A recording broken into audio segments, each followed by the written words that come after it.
নামাজ নষ্ট করে মানে কি? বললাম যে নামাজ পড়ে না এটা না, নামাজ পড়ে কিন্তু কি করে? তিন শ্রেণী। এক, যে ব্যক্তি নামাজকে সবসময় বিলম্ব করে, সবসময় ইউআখিরুনাস সালাহ, নামাজকে সবসময় তাখির করে, সবসময় দেরিতে নামাজ পড়ে, দেরিতে অভ্যস্ত, নামাজের ওয়াক্তের একেবারে লাস্ট মাথায় নিয়া একেবারে বেড়াত লাগাইয়া এটারে একেবারে শেষ মাথাত নিয়ে কি করে? নবীজি সাল্লাল্লাহু আলাইহি সাল্লাম হাদিসের মধ্যে আছে, নবীজি 3 বার বলছে ওই নামাজ মুনাফিকের নামাজ, তিলকা সালাতুল মুনাফিক, ওইটা মুনাফিকের নামাজ, মুনাফিকের নামাজ, মুনাফিকের নামাজ।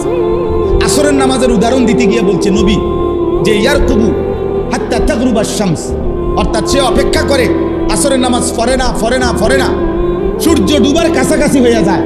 আর সূর্য ডুবার সময় নবীজি বলছেন হাত্তা কানাত বাইনা কারনাই শাইতান, শয়তানের 2টা শিংয়ের মাঝখানে সূর্য চলে আসে ডুবার সময়। এই সময় দাঁড়িয়ে কামা ফানাক্কারা আরবাআন, দাঁড়িয়ে 4 রাকাত আসরের নামাজ যেন 4টা ঠুক্কর মারে। 1 থেকে 1.5 মিনিটের ভিতরে 4 রাকাত নামাজ পড়ে ফেলছে লাস্ট টাইমে। রাসূল বলছে এটা মুনাফিকের নামাজ, মুনাফিকের নামাজ, মুনাফিকের নামাজ। এজন্য নামাজকে নিয়মিত বিলম্ব করা, নামাজকে নিয়মিত দেরি করে পড়া, এটা মন্দ লোকের আখলাক, এটা আল্লাহ বলছে। 2, নামাজ নষ্ট করা, এটার দ্বিতীয় হলো নামাজের ফরজ ওয়াজিব, সুন্নাত মুস্তাহাব, আহকাম শরায়েত, নামাজের যে মৌলিক নিয়ম কানুন যেগুলো নামাজের মধ্যে ফরজ ওয়াজিব, এগুলো যথোপযুক্তভাবে যে আদায় করে না সে নামাজকে নষ্ট করে। ঠিক মতো রুকু দেয় না, রুকুর থেকে সোজা হয়ে দাঁড়ানো ওয়াজিব, উনি একটু উঠতেই নিচের দিকে যাবেন, এমন ভদ্রলোক নাই। সেজদা দিয়া বৈশা 2 সেজদার মাঝখানে বসা স্থির হয়ে ওয়াজিব, এনে বড় মাথায় একটু আলগি দিয়ে আর মারে, সেজদা 2টা ফটফট করে মারা দিচ্ছে। হ্যাঁ কিতা কাকু, কিতা কাম, কিতা বাইরে কি এত তাড়াহুড়া করেন কেন? বাইরে যাইয়া সাদওয়ানে বয়ন সার আর কামটা কি? মসজিদে এত তাড়াহুড়া করেন কেন? আপনি এরকম 2টা সেজদা দিয়ে নিলেন কেন?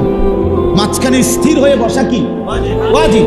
তাহলে এরকম ওয়াজিব ছুটে যায়, ফরজ ছুটে যায়, নামাজের এরকম যে ছুটে যায়, সে নামাজকে কি করে? আল্লাহর কসম বিশ্বাস করেন, তাফসীরের মধ্যে আছে হযরতে হুযায়ফা রাদিয়াল্লাহু তাআলা আনহু, নবীজির একজন বিখ্যাত সাহাবী, উনি একদিন দেখছেন একজন লোককে, সে ওনার সামনে নামাজ পড়ছে, তার রুকু সেজদা সে ঠিকমতো আদায় করে নাই। উনি তাকে ডাক দিছে, তাফসীরে আছে মাআরিফুল কোরআনে, আপনি এখন দেখেন। তো উনি তাকে ডেকে বলছে তুমি যে এখন নামাজ পড়লা, এমন নামাজ আজ কতদিন ধরে পড়ো? ওই লোক বলছে আজকে 40 বছর ধরে আমি এভাবেই নামাজ পড়ি। উনি বলছে আল্লাহর কসম গত 40 বছরে তুমি কোনো নামাজ আদায় করো নাই। কি কঠিন ব্যাপার, কি কঠিন ব্যাপার। উনি কাজা করলে, যদি কাজা করো তাহলে তো হইতো না, উনি কাজা করলে তো এইটাই পড়বে, উনি যে ডকের নামাজ পড়ছে এইটাই তো বলবে, কাজা করলে লাভ দিব। যতক্ষণ পর্যন্ত এটাকে সহি শুদ্ধ না করবে ততক্ষণ কাজা করলে কি, কাবা শরীফের সাথে দাঁড়াইয়া পড়লে কি, উনার তো সূরা কেরাত অশুদ্ধ, উনার তো রুকু সেজদা অশুদ্ধ। এই জন্য নামাজকে সুন্দর করা, নামাজকে ঠিক করা উত্তম মানুষ হওয়ার জন্য, নেক মানুষ হওয়ার জন্য জরুরি, জরুরি। যেন প্রত্যেকটা মুসলমান জওয়ান বুড়ো নিজের নামাজ সুন্দর করবেন, ইমাম সাহেব থেকে দেখে দেখে শিখে নেবেন, বলেন ইনশাআল্লাহ। 3 নাম্বার, নামাজ নষ্ট করা তৃতীয় অর্থ হলো যে জামাত ত্যাগ করে। যে কি ত্যাগ করে? নামাজের জামাত যে ত্যাগ করে, নামাজের জামাত যে ত্যাগ করে নিয়মিত, ওই ব্যক্তি নামাজকে নষ্ট করে, সে মন্দ মানুষ, নিকৃষ্ট মানুষ। আল্লাহ তাআলা আমাদেরকে হেফাজত করেন।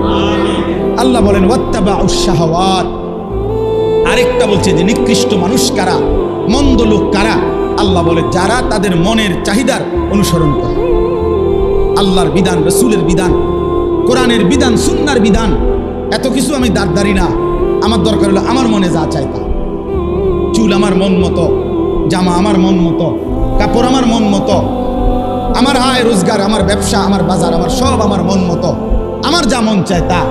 দেখেন ওই যে হুজুর আমার আসতে সময় বলতেছিল যে অনেক মুসল্লি আপনারা, আপনাদের মাথায় অনেকের আছে এটা যে হুজুর এটা বলবেন না, ওইটা বলবেন না, হুজুরে এটা বলা যাবে না, ওইটা বলা যাবে না। তার মানে ইসলামের মধ্যে আপনারাই নিয়ম বানায় নিছেন যে এটা বলা যাবে, এটা বলা যাবে না, ইসলাম বলতে পারবে না, এমন অপূর্ণাঙ্গ ইসলাম ধর্ম আল্লাহ নাজিল করেই নাই। পৃথিবীতে বলা যাবে না, পৃথিবীতে দিক নির্দেশনা নাই, এমন কোনো বিষয় ইসলামের মধ্যে নাই। এটা হতেই পারে না। রাজনীতির কথা বলা যাবে না, 1 কোটি বার বলা যাবে, 1 কোটি বার বলা যাবে, 100 বার বলতে হবে।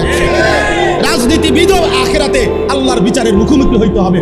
ওরেও জাহান্নাম থেকে বাঁচানো দরকার, ওরেও জান্নাতের রাস্তা দেখানো দরকার। এমপি মন্ত্রীও তো বাঁচতে হবে, কথা বলে না কেন? মেম্বার চেয়ারম্যানও তো বাঁচতে হবে। তো তার লাইগা কোনো দিক নির্দেশনা নাই, তার কোনো শরীয়ত নাই, তার কোনো হালাল হারাম নাই।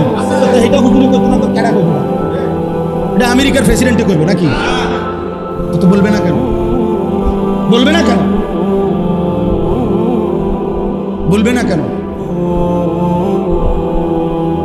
আমার শায়েখ আল্লামা মুফতি মুশতাকুর নবী কাসেমী হুজুর একটা কথা সুন্দর বলে যে, হে মুসলমান, মনে রাখেন, আপনি যেখানে ভোট দিছেন, হতে পারে ওই মার্কাওয়ালা জিতে নাই, আপনি মনে করছেন আমার ভোটটা ফাঁসা গেছে।